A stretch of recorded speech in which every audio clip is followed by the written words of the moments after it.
सब मूर्ति राम की पण प्रगट मूर्ति काम की। જ્યાં જ્યાં આપણી ચેતના જાય છે તો આખા વિશ્વમાં ભટકતી ચેતના એક જગ્યાએ સ્થિર થાય ને ત્યારે તે સામે મૂર્તિ હોય, મૂર્તિમાં સ્થિર થાય।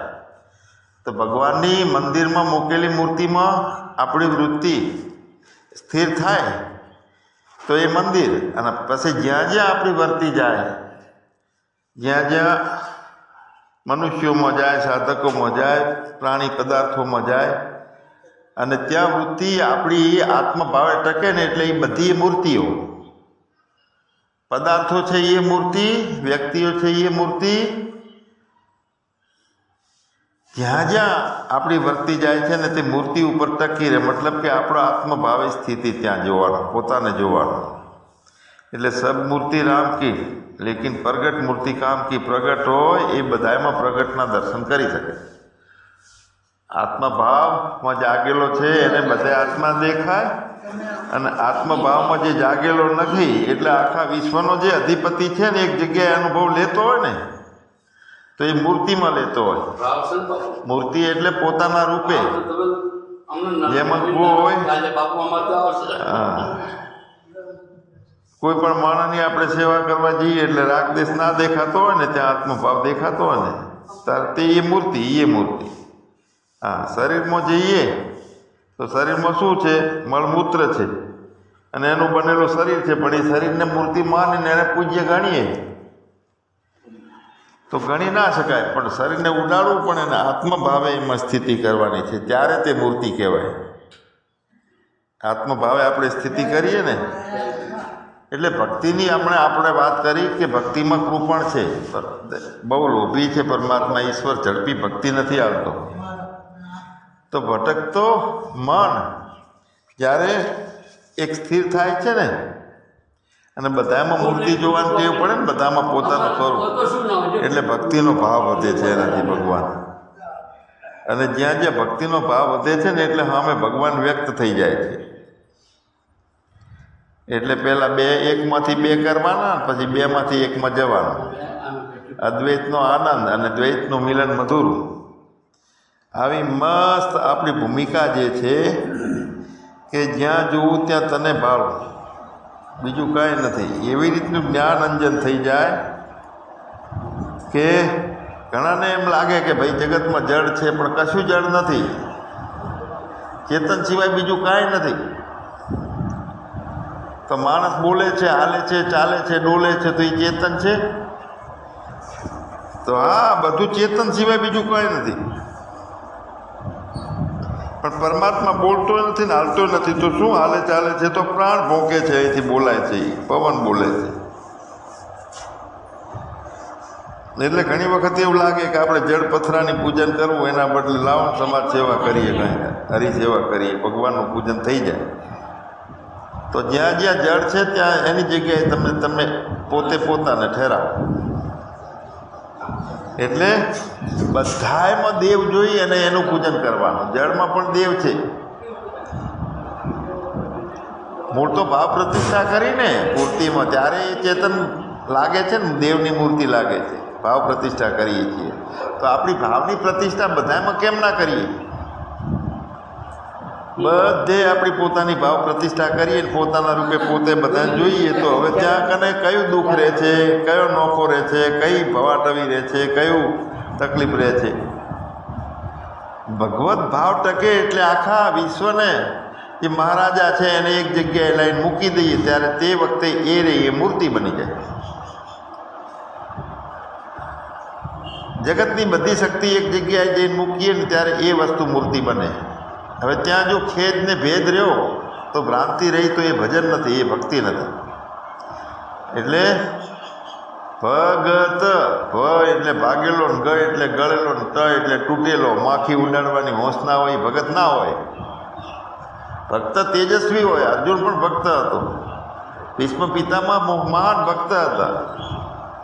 ભક્ત હોય તે જ્યારે સમય આવે ને ત્યારે સંસ્કૃતિની રક્ષણ માટે માથું આલી દે, ભગત એટલે બિચારો કંઈ ના કરે, દુબળો પાતળો એવો ભક્ત નથી. નરસિંહ મહેતાને જુઓ ને, સુદામાને કેવો ભગત ચિંતરે હાલ ને. ત્યારે જે માણસ પોતાની અસ્મિતા હતી કે બીજાના ત્યાં ખાવાનો માટે લાંબો હાથ નહોતો કરતો, પોતાનું લઈ જતો હતો પૌમાં અને કૃષ્ણને મળવા ગયો હતો. હવે જે વ્યક્તિને સામેથી દોડી અને કૃષ્ણ આવીને બથ ભરે અને બધી મહારાણીઓને કહે કે આનું પૂજન કરવા, ગરીબ બ્રાહ્મણ નથી, આ વિશ્વનું તેજ આનામાં આવીને પડેલું છે.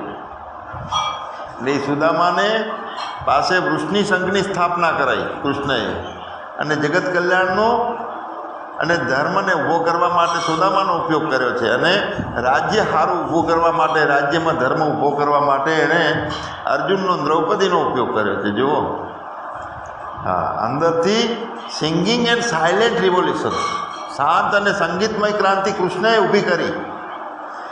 એટલે આપણે આપણી નજરની સામે આપણો પ્રેરક કોણ છે તો કૃષ્ણને રાખીએ. કૃષ્ણએ ગુરુ કોઈનો થયો હોય તો એ રીતે આપણે થવું. કૃષ્ણએ કોઈને ગુરુ બનાવ્યા હોય તો એ રીતે આપણે બનાવવા. કૃષ્ણએ જે વિષયોમાં જઈ અને મહત્તા ઊભી કરી હોય તો આપણે એ રીતે કરવું. એ કણખલમાં જઈને બેસી ગયો હોય નાક દબાઈને તો આપણે બેસી જવાનું, પણ કૃષ્ણના માર્ગે ચાલીએ. એટલે કીધું કે સર્વ ધર્માન પરિત્યજ્ય મામેકમ શરણમ વ્રજ. મારા ચિંધેલા માર્ગે ચાલ. તો કૃષ્ણનું જીવન દર્શન રોજ આપણી નજરની સામે આવે ને તો ભગવાન ભૂલા પડેલા ના થઈએ. પછી કૃષ્ણને ચોરે કીધો અને કૃષ્ણને ડાકુએ કીધો. 1,00,000 અને શીખબર કેટલા 60,000 છોકરા હતા તોય કે હું તો કાયમ બ્રહ્મચારી. એ વિજ્ઞાન એનું કેવું હશે, એનો નજરિયો કેવો હશે, એનો દૃષ્ટિકોણ કેવો હશે. તો કૃષ્ણ મેરી દ્રષ્ટિ મેં. કૃષ્ણને આપણે દ્રષ્ટિથી દૂર ના કરીએ અને કૃષ્ણની ફિલોસોફી અપનાવીએ તો પરિપૂર્ણ જ્ઞાનની એ ભૂમિકામાં કોઈને રોકી નહીં શકે આપણે. હા, આપણે મનમુખી છીએ. મનોમુખી હોય તો એને ગુરુમુખી થવું જોઈએ. તો કૃષ્ણમ વંદે જગતગુરુ, એક મહાન જગતનો ગુરુ કૃષ્ણ છે, એને અનુલક્ષીને આપણે જીવન જીવીએ. એની ગીતા ઉપર પ્રેમ ક્યારે થશે કે કૃષ્ણ ઉપર પ્રેમ હશે તો ગીતા ઉપર થશે. ગીતાનો ગાનારા ઉપર પ્રેમ હોય તો ગીતા ઉપર થાય. હવે ગીતા તો આપણે પૂજવા માટે, તિલક કરવા માટે, કોર્ટમાં સોગંદ ખાવા માટે રાખી દીધી. ગીતાની મહત્તા ઘટાડી દીધી આપણે. ગીતા છે ને જીવવાનો વિષય છે. એક એના સિદ્ધાંતો અંદરથી જીવીએ ને તો જીવતી ગીતા, હલતી ચાલતી ગીતા એ આપણા જીવનમાં નિર્માણ થાય. હવે આપણે તો એને પૂજા પાઠ કરી અને વાહ કરી અને પશુઓને ના ગમે એવું જીવન જીવન ચાલુ રાખીએ. જે ધરતી ઉપર ગીતા હોય, જે ધરતી ઉપર કૃષ્ણ અવતરણ કર્યું હોય, આ જગતમાં આ માટી ઉપર જે પરમાત્મા સાક્ષાત એક સ્વરૂપ ધારણ કરીને નાચ્યો કૂદ્યો છે ને ત્યાંના બધા માયકાંગલા છે. જુઓ, બુદ્ધિ ચલાવતા નથી, ફક્ત પૈસા કેવી રીતે કમાવાય એમાં બુદ્ધિ ચલાવીએ છીએ, પોતાને જાણવા માટે બુદ્ધિ નથી ચલાવતા. એટલે ભગવાન કૃષ્ણની ભૂમિકો ઉપર ગુણવંતુ વિશ્વમાર્ય, વિશ્વ એ આજે એક વૃત્તિ છે કે જે વૃત્તિ હણાતી નથી, પરિછીન થતી નથી, દુબળી થતી નથી, કામી ક્રોધી રહેતી નથી અને સદોદિત પોતાના સ્વરૂપમાં તે જ સાથે એ વૃત્તિ વણાયેલી રહે છે. તે આર્ય વૃત્તિ છે. તો આર્યભૂમિના આર્યના બાળકો આપણે બધા માયકાગલા ના હોય. જ્ઞાનને કોઈ અથાણું કરવાનું નથી. ગુરુ પાસે બોધ લઈને માથું હાલ દીધું એટલે મોજમાં આવી ગયા. જીવવાનું છે જ્ઞાનને. ના જીવીએ તો એ ખોટી વાત છે. આપણે આમ નામ આપણું જીવન યથાર્થ રીતે વેડફાઈ જાય પછી. એટલે સારી રીતે જીવન જીવાય. હું તું મારા તારાના ભાવ વગર ઈશ્વર નિષ્ઠા સદોદિત રાખવી, ક્યાંય બિચારા ના થવું, બાપડા ના થવું. એક જગતનો નિયંત્ર મારી અંદર જો હૃદયની અંદર આવીને વ્યાપી રહેલો છે, વસી રહેલો છે તો કે સામાન્ય છું, ગરીબલો છું, ભાગેલો તૂટેલો છું, રોજ રોતો રહેલો છું, આવો ના હોય ભગત. એટલે બહુ જ ફિલોસોફી આપણી છે, આપણો ધર્મ છે. એક આપણા 7 કરોડ રૂવાટાને ઊભા કરી અને જીવન જીવવાની મસ્તી આલે છે. How religions and philosophy are useful to the society. દુબળો સમાજ ના હોય. આપણો ધર્મ છે, આપણી સંસ્કૃતિ છે, આપણો સંસ્કાર છે, આપણું તત્વજ્ઞાન આપણા ભણાયેલું હોય એ માણસ દુબળો ના હોય કોઈ દિવસ. આખા વિશ્વમાં આપવા જેવી ભેટ આ રહી છે, સનાતનની ભેટ. અને એની ઈર્ષા થઈ હતી એટલે બહારથી આવેલા બધા મોગલો ને હુણો ને જેણે આવીને હુમલા કરીને આપણી સંસ્કૃતિને પરાસ્ત કરી. આપણા તક્ષશિલા અને નાલંદાના પુસ્તકો બાળી નાખ્યા. 6 મહિના સુધી એની આગ બુઝાણી નથી. પણ હૃદયની અંદર જ્ઞાન પહેરી ગયેલું હતું, એને કેવી રીતે દૂર કરી શકે? એટલે ફરીથી શાસ્ત્રો નિર્માણ થયા. દક્ષિણના સંતો આપણને પાછું એમનું યાદદાસ્ત, પોતાનું સ્વપ્રાગટ્ય છે એ ફરીથી ગ્રંથોના રૂપમાં આપ્યું. આપણી તેજસ્વીતા, આપણી સંપત્તિ વિશ્વના લોકો લૂંટવા આવ્યા છે, ચોરવા આવ્યા છે, કારણ કે અદ્ભુત હતી.